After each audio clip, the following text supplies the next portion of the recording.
Hi everyone. आज से हम अपनी भारतीय न्याय संहिता की लेक्चर सीरीज़ स्टार्ट करने वाले हैं। ये लेक्चर्स जो हैं आपके जुडिशरी प्रिपरेशन के लिए या फिर एडीए या फिर कोई अदर लीगल एग्ज़ाम है तो उनकी प्रिपरेशन के लिए काफ़ी बेनिफिशियल साबित होने वाले हैं। इन लेक्चर्स में साथ ही साथ मैं आपको बताऊंगी कि प्रीलिम्स के लिए कौन से इंपॉर्टेंट क्वेश्चंस बनते हैं, मेंस के लिए कहाँ से क्वेश्चन बन सकते हैं। So let's start. सबसे फर्स्ट क्वेश्चन जो आपका बनता है कि ये एक्ट नंबर कौन सा है। कई बार प्रीलिम्स में जैसे राजस्थान वगैरह में या फिर आपका एमपी जुडिशरी में ये क्वेश्चन पूछा जा सकता है कि जो आपका भारतीय न्याय संहिता है उसका एक्ट नंबर क्या है। सो इसका एक्ट नंबर जो है वो है एक्ट नंबर 45 ऑफ 2023। जो पहले हमारा आईपीसी था उसका भी एक्ट नंबर 45 ही था, वो था 1860 का। अब चलते हैं हम अपने चैप्टर 1 जो कि हमारा प्रिलिमिनरी सेक्शन है और फर्स्ट जो हमारा सेक्शन है वहाँ से हम स्टार्ट करते हैं। फर्स्ट सेक्शन क्या कहता है? Short title commencement and application. किसी भी बेयर एक्ट का जो है आपका फर्स्ट सेक्शन मोस्टली यही होता है कि आप टाइटल क्या बनेगा, ठीक है। सो फर्स्ट सब सेक्शन क्या कहता है इसका? दिस एक्ट में बी कॉल्ड दी भारतीय न्याय संहिता 2023। अब इसमें जो आपको ध्यान रखने योग्य बात है वो ये है कि इसमें दी भारतीय न्याय संहिता है, ओनली भारतीय न्याय संहिता नहीं है। ये आपसे प्रीलिम्स में क्वेश्चन आ सकता है।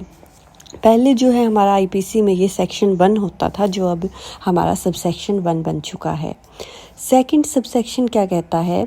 It shall come into force on such date as the central government may by notification in the official gazette appoint and different dates may be appointed for different provisions of this संहिता। इसका meaning क्या है? इसका meaning ये है कि जो central government है वो ऑफिशियल गैजेट में नोटिफिकेशन के थ्रू जो भी डेट वो स्पेसिफाई करेगी कि इस दिन से जो है ये हमारा एक्ट जो है वो फोर्स में आएगा, तो वो उसी दिन से फोर्स में आता है। और अलग अलग प्रोविजंस के लिए, फॉर एग्जांपल किसी सेक्शन को बोला जाता है कि 1 जुलाई 2024 से ही लागू होगा। कोई दूसरा सेक्शन है जो सरकार चाहती है कि वो बाद में लागू हो, तो उसकी जो डेट है वो चेंज भी हो सकती है। जो भी उन्होंने ऑफिशियल गैजेट में स्पेसिफाई करेंगे डेट वही होगी। सब सेक्शन 3 क्या कहता है? Every person shall be liable to punishment under this Samhita and not otherwise for every act or omission contrary to provision thereof of which he shall be guilty within India।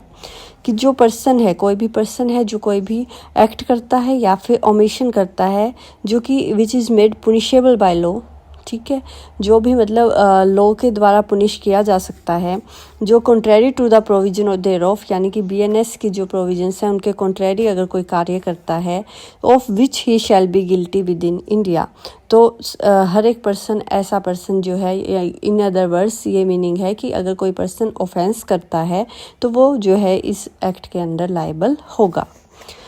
उसके बाद आता है हमारा sub section 4। Any person liable by any law for time being in force in India to be tried for an offence committed beyond India।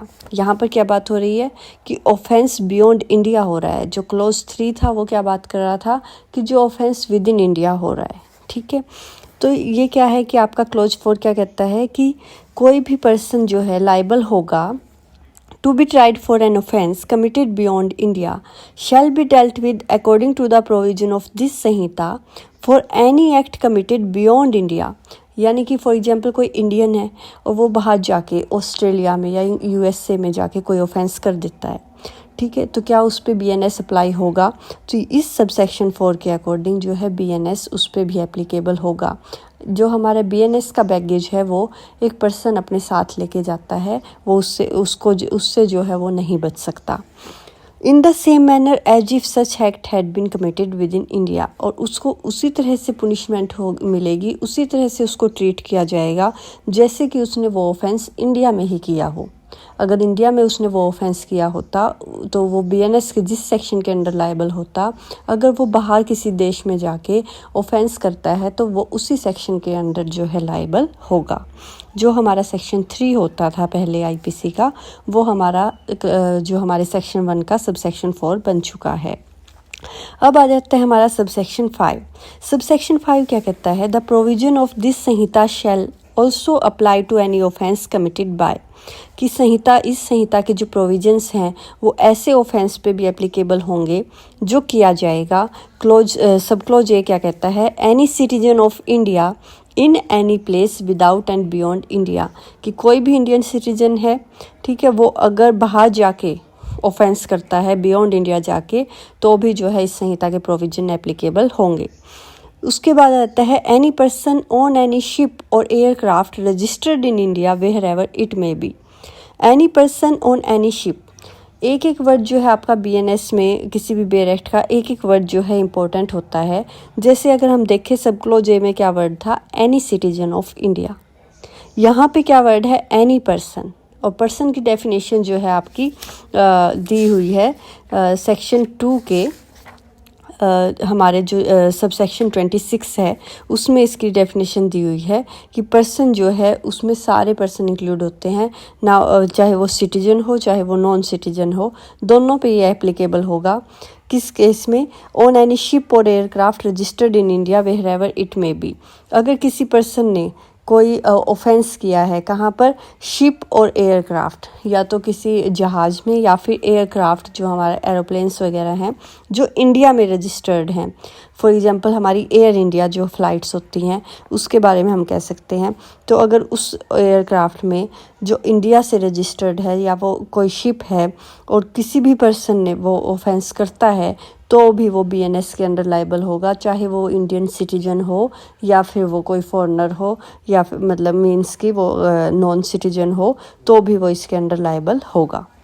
अब हमारा जाता है कि सब क्लोज सी क्या कहता है, any person in any place without and beyond India committing offence targeting a computer resource located in India.